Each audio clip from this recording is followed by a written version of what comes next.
Hi, I'm Jack Baruzzini, and you're listening to The Secret to Stargate, where we talk about the hidden meanings and deeper layers found in the Stargate movies, TV series, and more. And joining me today are Father Cory Sticha. Hi, Father. Howdy, Jack. And Victor Lambs. Hey, Victor. Hi, Jack. Today we're discussing the 20th episode of Season 6, Memento. Not the, is it Christopher Nolan movie? I think yeah. That was his movie. Yeah, not that one. That hasn't happened yet in my timeline. So yeah. There we go. The Prometheus is on a shakedown cruise with SG-1 on board. During a battle simulation drill, the ship is knocked out of hyperspace by a gravitational wave from a star. The Nequadria reactor overloads and must be jettisoned, which damages the ship and attracts the attentions of the Tangarans, a nearby alien race, who almost blow up the ship. The Prometheus lands on Tagria, and SG-1 is disarmed and taken to the city. SG-1 tells the population about the Stargate, but they do not believe that the Stargate exists. They allow SG-1 to access their historical records, and they discover that the civilization has destroyed all their history prior to 300 years ago.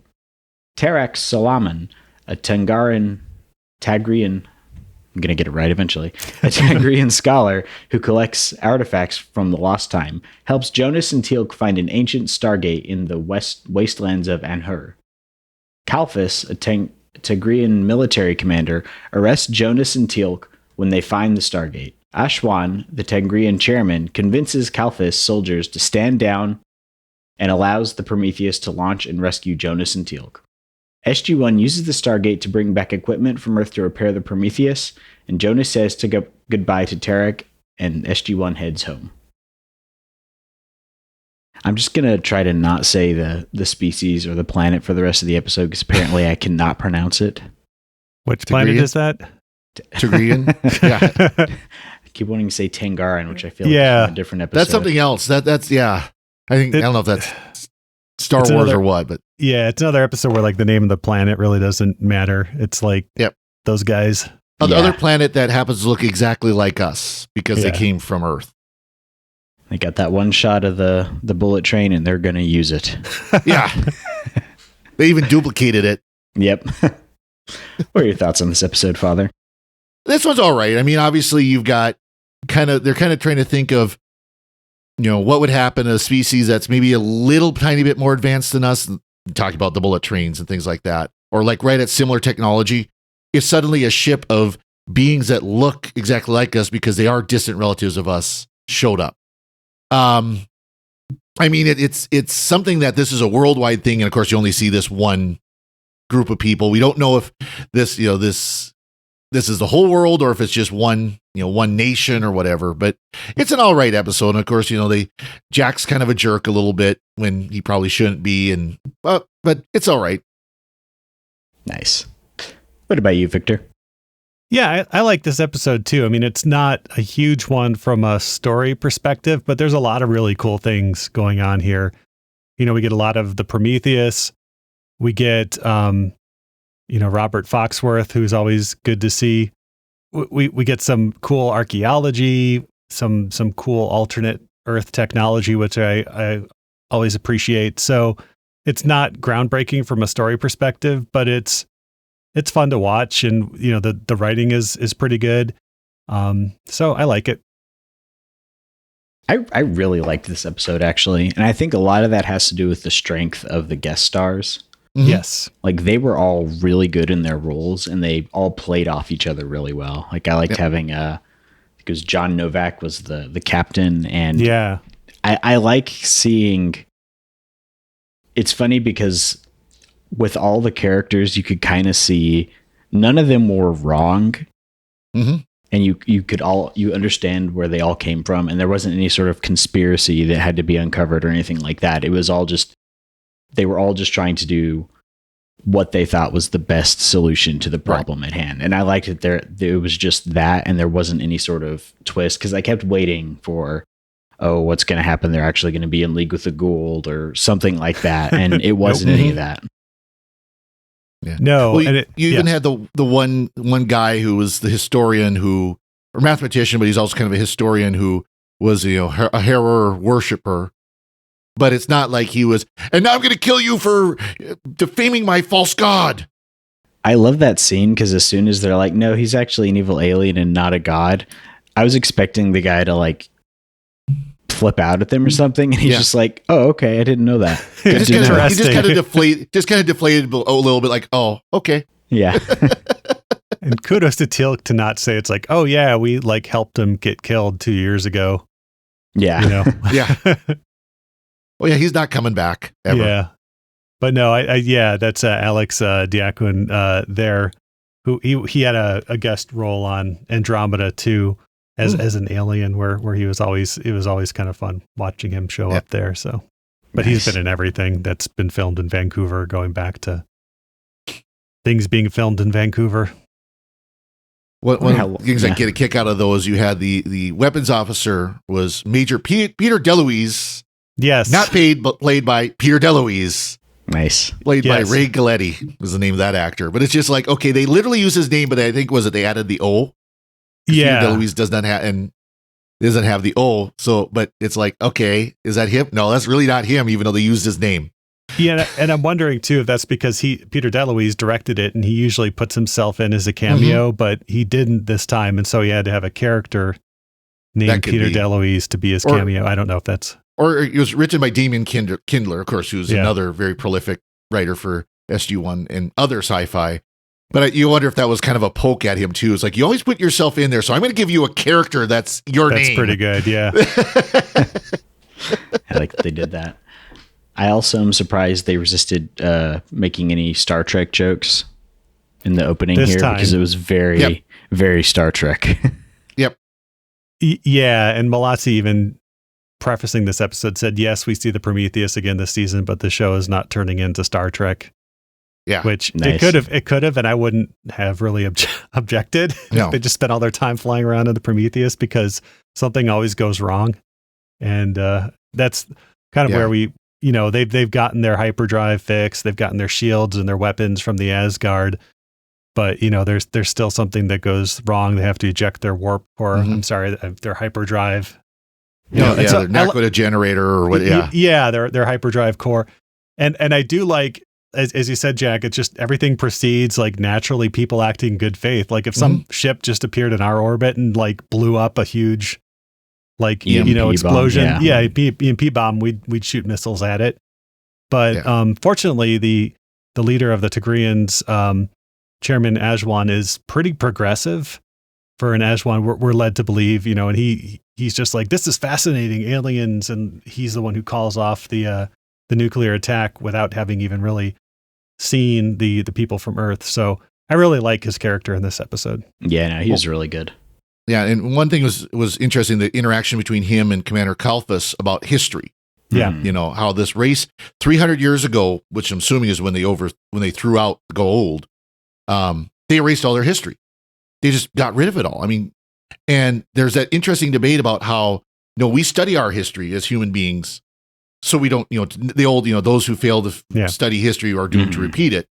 Well, we study our history so we don't repeat it. So we learn from our mistakes. And that's why it was so important that so much of Earth's history throughout things like the Dark Ages, so-called Dark Ages, medieval ages, was kept by monks and other, church members, so that we can study it now and learn from the mistakes from then, even though we're still making the same mistakes from them. See the Roman Empire fall of. Yeah. I do question I guess Stargate's not really the show you should be questioning realistic premises for, but destroying an entire civilization's history and culture at a certain point and then moving forward from there, that must have implied some sort of heavy totalitarianism going on, because that's basically impossible to do. And they do kind of show that with the scholar who's like, oh, we actually know more than they lead on. So I guess that could just be the government spin that we're getting. Yeah. But even then it's like, he's like, oh yeah, I do all this, research into things that people don't want me to do research into. And there's soldiers standing right there. And then they're like, yeah, take us to the place this weird scholar says to go. And they're like, sure. So people don't seem to have a huge, problem with it. It looks like. I thought this is another one where you can't really think about like chronology or timelines. 300 years seemed like far too recent. I guess it's not really, but the Harrower, I guess, got sick of this planet and left, or, so they buried the Stargate. And you wonder at like what level of technological advancement they were at that point. But now they have basically barrage balloons with artillery on them. They have like tanks and stuff and ballistic missiles. Yeah, ICBMs. And that's a lot. I mean, depending on where like Harrower left them in 300 years, that would be a, pretty quick development rate there. I guess they could have just used the technology that was left, but that would imply that you'd have to know about the technology, and you couldn't destroy the knowledge of your history without also destroying the knowledge of how to operate that technology. Right. But hey, whatever. It's not the point of the episode. Who knows? No, it's not. Nope. Should have been like 3,000 years or something. Yeah. What I really like are the scenes with Ashwan on the ship with Colonel Ronson, who is played by John Novak, you mentioned, and so there's a bit of a rivalry between Ronson and O'Neill, but Ronson respects O'Neill's kind of experience dealing with alien races. But there's a lot of really nice moments, like when they invite the Tigrians on for a fancy dinner, state dinner, and basically it's whatever, frozen meals. Basically TV dinner, Salisbury steak TV dinner. Yeah. I thought that was a really nice touch too. It's like, the best. They weren't ready for meeting an alien civilization or anything like that. And so I like that. I like that the Prometheus has that kind of multi-purpose room that's part conference room, part map room, and could be used as like a formal dining room as well. So I thought that's a nice set. Yeah, I like the design of the ship a lot, and the internal space feels realistic. Like one of the problems with Star Trek is that if you're just looking at like the corridors, especially in the original series, like the corridors and the rooms in the ship, like there's no way all of that fits into that ship. No. But this feels a lot more like a submarine, and I guess they have a template to go off of, which is real naval ships. That I've said before that's one thing I really like about SG-1 especially, but most of the SG-1 and Atlantis both, the technology isn't there. With Star Trek, they have warp drive when we start the series. They have this, they have that. They're building all this up from scratch, basically. Whatever they either get from the steal from the Goa'uld, get from the Asgard, and then build with just human ingenuity. And the ship feels like that. It's got the things that are grafted on from Asgard or Goa'uld, like say the ring transporter, which literally is the rings and the control panel from a Goa'uld ship. Yeah. They didn't even have a special control, human-made control system for the rings. It's literally, there's the panel on the wall. Yeah, and that strikes me as a little lazy too, that they're stopped on the surface. They could have like a little ramp that comes down and they could walk like 12 feet down the ramp, but nope, they're going to use the ring transporters. I think that was, my headcanon is that was a security thing. Oh, okay. Because they had this army literally pointing guns at them. All they'd have to do is drop that ramp and immediately that army comes in. That's true. Yeah. That was an intimidation tactic. Yeah, that Look too. What we got. Yeah. Although I do have to say, when that's towards the end of the episode where they're confronting the army that's rebelling against them and trying to stop them from finding the Stargate, when Sam and Jack beamed down with the chairman, it really looked like if I had been in that army, I'd been like, it looks like they're holding this dude hostage and he's going to say whatever they want, just the way it was presented. Mm-hmm. Yeah, possibly. But he does actually give a pretty rousing speech. Yeah. Too, that seems pretty heartfelt. And, we get that whole, I didn't know you had it in you. And he's like, I didn't either. Yeah. Which Robert Foxworth is, probably most of our listeners will know him as what, Colonel Layton on Deep Space Nine or General Haig on Babylon 5. Mm-hmm. But yeah, he's whenever you want, the multi-layered kind of military person. I saw him on an episode of Sequest recently as well. Oh, nice. From the 90s, yeah. He played a guy who tried to set up a psychic colony or something, but that's funny. Weird. Yeah. I need to rewatch that show. It's been years. Yeah, we're watching the third season now. The first and third season are really good. The second season is just kind of loopy, but Sequest, it's Star Trek in the water. Pretty much. Yeah, kind of, pretty much. But yeah, but there's actually in season there's an episode where they're fighting an alien, but they're on Earth in like San Francisco, and at one point they're having a fight, and he falls at the feet of like, it says like 2006 Nomad probe. And it's actually like the Nomad probe from Star Trek. It's a memorial that was built to it after it was launched. So we can headcanon Sequest into the Star Trek universe. Absolutely, yeah. Yep. There we go. It's all connected. It is funny though. I feel like they made Jack more amenable to trusting the aliens, so he could be against Ronson's the commander's character. That's where I said he was kind of a jerk, because military protocol is they were equal rank, but they were on Ronson's ship. That meant Ronson was in charge, not Jack. And there were times where Jack just needed to shut up and do what he was told instead of sitting there arguing. And to be fair, they didn't always make Jack look like he was the perfect one in this either. Yeah, that's true. He's told to get off my bridge. Now stick around. No, I mean it. Get off my bridge. Exactly. Yeah. I mean, and part of that is just, Jack's contrarian nature. Mm-hmm.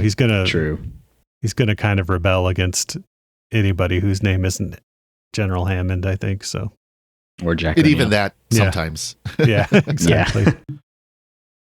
Sam didn't really get a lot to do in this episode. She was just kind of there, but it's nice that Teal'c and Jonas got more to do, because I feel like they're usually the ones who get left out of the action, especially Jonas. And since we're coming up on the end of the season here, I'm glad to see him being the one who leads the charge to find the Stargate and translating the hieroglyphs and all that. So that was fun. Yeah, we get some cool archaeology scenes, including raising the Stargate out of the, uncovering the cover stones, digging it up and raising it up. And yeah, that was a nice like little montage sequence. I like that they had time for that, to put that in, and the budget for that too, because otherwise they would have just said, oh, it's here. And then like, boop, now it's set up. But we actually get to see the whole. I did laugh though, because, they showed like this ATV winching it up, and you can clearly see on it the Warren Winch Company logo. Warren is one of the big major winch manufacturers, and you can see the W like right on it. They didn't even try to blur it out or, take off the label or anything like that. So they got Warren on this planet too. It's one of those convergent Earth things. Yeah, exactly. That's just what you name your winch company. Yeah. Same logo and everything. That's got to be it. Yeah. No, that was just kind of one of those as soon as I saw it, I was like, wait, they did. Okay. And it seems like they put a lot into that scene for it being a montage. Like you get them digging it up, pulling off all the cover stones, setting everything up. Lots of extras. Yeah. Mm-hmm. I wonder if part of the reason for filming that was this is going to look good when we run promos for the show. We can cut scenes from this and have the mysterious Stargate being dug up, and we can reuse these clips a lot. Oh, I'm sure. Yeah, I think so. Yeah, it was kind of like the Stargate discovery scene that we never got with the TV show that we got kind of with the movie, so. Mm-hmm. Well, it was a lot like the opening to the movie, because they do that same kind of scene in the original Stargate movie, pulling it up and everything. But I like they included that, and what you'd mentioned, Victor, earlier about 300 years not being long enough. The way the archaeology was done there, it definitely felt like this is supposed to be thousands of years old rather than 300 years old. Mm-hmm. But yeah, whatever. That's probably how they were able to find it so quickly too. True. Yeah. To get it's between these two like stones. Okay. They were destroyed. The building was destroyed 300 years ago, and it's between them. Well, here's the stones that were there, the pillars that were there. Okay, we found it. Yeah. And Miguel Fernandez playing, trying to remember the character's name. Kalfus, yeah. I really liked him. He reminded me a lot of Lance Henriksen, just the way he said things and just the way his voice sounded. And I almost thought it was him for a second, but they don't really look alike. But he played that same kind of character. He did get a little one note through some of it that, always immediately like, well, they're here to take us over. They're here to ruin us. They're here to destroy our planet. They're here to, and it's like, you're not going to give them any leeway here, are you? Yeah. And I guess that's just because he was the closest thing we had to a villain. Even then, he wasn't really a villain because he's not exactly wrong. Like, strange aliens come to your planet with a big spaceship with lots of guns, and you're the security chief. Like, you should be more paranoid than other people. It's kind of your job, but... Yeah, there was the whole plot of that he was planning on basically taking over the chairman's position. Yeah. He was going to basically overthrow the chairman. And, again, it obviously didn't pay out because the chairman was able to give his rousing speech and save the day. He had his Braveheart moment and saved the day, but watching him drive across the field though in the little tank type thing, that just was like a Michael Dukakis moment all over again. Oh yeah. Yes, it was. Yeah. Yes, it was. Do you know what you're talking about? I do not. So let's inform our younger listeners and our hosts. Which election was it? Was it was that 88? Or it was 88 probably. Because was he against Bush or was he against Reagan? He was against Bush, right? Because the whole thing was Bush was perceived as a wimp or something, and Walter Mondale didn't want to be. Who was a governor from some New England state. He didn't want to be perceived as a wimp. So he had this photo op or this commercial. Dukakis, you mean? Dukakis, right? Sorry, Mondale was 84, but he was basically Dukakis. He got into a tank and basically put on like this big this tank helmet, and then had him driving like around, sticking his head up out of the tank, and it was like the worst looking like. And Dukakis was like 5'5", maybe. He was a little short guy too. Yeah. It was just not the optics of it weren't very good and stuff. And so then that became kind of like the defining like image of his campaign was like this little head sticking up out of a tank as it like drove around for no apparent reason at all, just to prove that he wasn't. I think it was like a wimp, he was from Massachusetts. I think it was like Massachusetts National Guard tank. Yeah. I'm gonna have to look up this ad because I've not seen that. Yep. And I've never heard of him. I've probably heard the name, so he obviously did not go far in his career. That was the highlight of his political career, was being governor of Massachusetts and running for president and losing to George H.W. Bush. Nice. Well, there we go. Yeah. I am the kid apparently, so exactly. It's good to be informed. But that was a funny scene though, and I love those trucks. And they were, like on the standard like pickup truck platform or something like that. That they just put a different body on them. I like them. They were kind of cool. I want one. That'd be fun for out in the back roads. Yeah, that was. I really liked that, and I liked their. I guess they were balloons. Yeah, like artillery mounted, or they're kind of Zeppelin type things. Yeah, like I like the thought that went into that. Like it'd be interesting to explore more of the background of this culture, which obviously I don't really think we get. But I do also think that if they had come from Harrowers, they were his slaves originally, and he was heavy in on Egyptian cosplay, you would think that their society would be more Egyptian based, and it would have been cool to see some of that incorporated, even just visually. But yeah, they really kind of and that's probably was part of the whole getting rid of their history, was also getting rid of kind of those archaeological and artistic notes from Harrower as much as they could. Yeah, that makes sense. Yeah, another thing I liked about this episode is we get some good Jonas moments on the starship. He seems really at home. Jonas is at home anywhere. And then I'll see if I can put it up here. But when he's trying to explain what the Stargate is, he pulls out one of his notebooks from his little man bag that he has, and he has like this expertly like rendered diagram of the Stargate.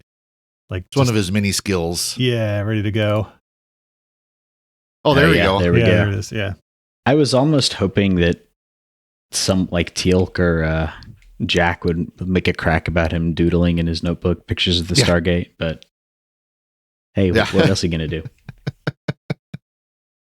It's just, he just has it right there ready for, ready to show off. Yeah, he's got the binder clip and everything. Yep. Because he's got the symbols on the clip, but then it's like, it looks like his fan drawing of Stargate. Yeah. But it's I just like how comfortable he is in any situation. Yeah. Yep. So did we have any fun alternate language titles? Yeah. So in French, a lot of them were actually like Memento. So that was interesting. But in French, I'm not going to pronounce this right. En quête du passé, which is seeking for the past. So that's pretty appropriate. Yeah. And then in German, we get Vergangenheit, which just means past. So, Okay. So, he's just past. Nice. Yep. It probably means something a little bit more than that in German, but that's a typical one word. Probably, yeah. The time before the present is what it means. No. Yeah. Yes. Awesome. Did y'all have any other thoughts on this episode? Nothing here. No. I mean, just really good to see Robert Foxworth and, not as a paranoid, military leader. Was nice. I just like the dinner scene so much, just with the little frozen peas and whatever they're eating there. I wonder if they use the MRE, those self-heating bags to heat everything up. Yeah. I think this was they mentioned it came out of the freezer. So this was the Swanson's TV dinners. Microwaves. They pulled out the finest Swanson TV dinners. Nice.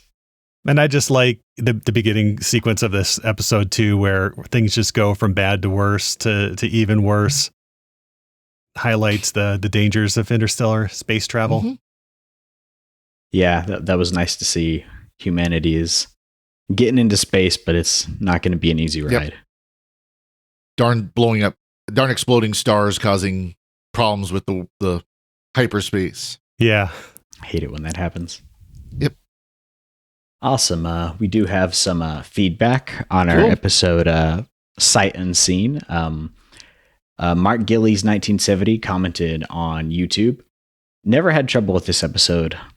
Like the kid said, it was fun, and I would take this one over Spirits any day. I like Vernon and his grandmother. I had sympathy for them. I skip one false step in Spirits. This one I watch and enjoy for what it is, but to each their own.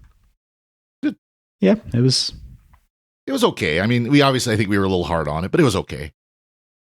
It wasn't bad. It's just very forgettable in my opinion. But hey, whatever. Awesome. Before we go, we'd like to take a moment to thank our patrons who make it possible for us to create The Secrets of Stargate, including Sean K., Mark B., Noreen G., John A., and Michael C. Their generous donations at sqpn.com/give make it possible for us to continue The Secrets of Stargate and all the shows at StarQuest, and you can join them by visiting sqpn.com/give. And be sure to follow the show on Apple Podcasts, Google Podcasts, TuneIn, Spotify, iHeartRadio, and you can find our video versions at youtube.com/StarQuestMedia. And you can leave comments on there like Mark Gillies 1970 did. We always love hearing from people, and YouTube seems to be a good place for that. And to find previous episodes of Secrets of Stargate and to send us feedback, please visit sqpn.com/Stargate. And you can email us at stargate@sqpn.com or follow StarQuest on social media at facebook.com/StarQuestMedia or on Twitter at SQPN. And we'll be back next time and we'll be discussing the next episode of SG-1, Prophecy. Until then, Father Cory, thank you for joining me and sharing the Secrets of Stargate. Thank you, Jack. And Victor Lambs, thank you too. Thanks, Jack. And so you're saying there's no redundancy? There never is. And once again, I'm Jack Baruzzini. Thank you for listening to The Secrets of Stargate on StarQuest. Anyway, I'm sorry, but that just happens to be how I feel about it. What do you think?